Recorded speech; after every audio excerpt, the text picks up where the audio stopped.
तू जिथं जिथं गेला तो एक बी नाही आलं तिथं. लोकांच्यात निवडून आलं काय आलं म्हणतो मग येत. आणि मग ते टाकायचं ते 4-5 टकोचे फोटो टाकायचे आणि त्याच्या खाली लिहायचं अमका पॅटर्न तमका पॅटर्न तेव्हा कुठे गेलता. मग आम्ही मैदानात पाहिजे होतं मग राहिला असं कचका तुमच्या पॅटर्नचा बी. आम्हाला मराठ्याला काही सोय सुतक नाही. सरळ सांगतो. यांच्यासारखे आम्हाला दुसऱ्याच्या पाळणे लोटायची सवय नाही. यांना पाळणे लोटायची सवय बळच. हे आमच्यामुळे झालं नाही आमच्यामुळे झालं. आम्ही तसं कधी म्हणत नाहीत. आम्हाला मराठ्याला काय सोयर सुतक नाही. कोणाचं कोणी आला का पळला काय. आम्ही उभा आहेत पुन्हा मराठी उभा आहेत ताकदीनं स्वतःच्या लेकरासाठी आरक्षणात लढायला. आम्हाला काही शिकवायची गरज नाही. सरकारलाही सांगतो तुम्ही निवडून यावं न यावं याच्याशी आम्हाला देणं घेणं. आता सरकार तुमचं आहे ना.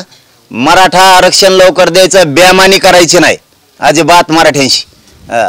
बेमानी जर केले ना मराठ्याशी तर तुम्हाला इतकं भोगावं लागल. कारण मराठ्याला कोणचंच सरकार खेटू शकत नाही. कोणचंच.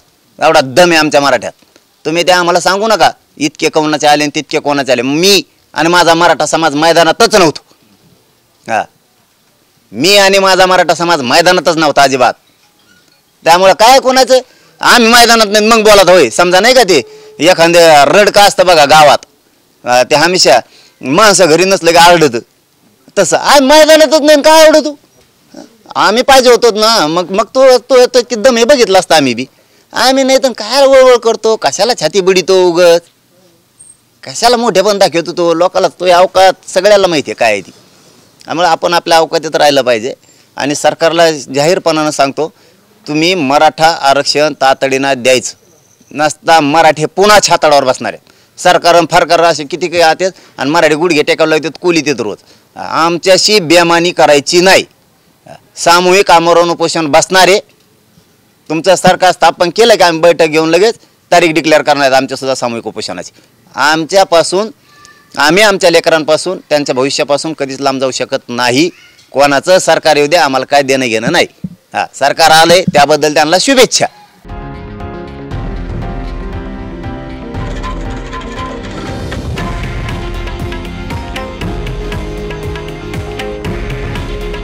हे आहे देशातील नंबर 1 न्यूज नेटवर्क आणि आपण पाहत आहात TV9 मराठी.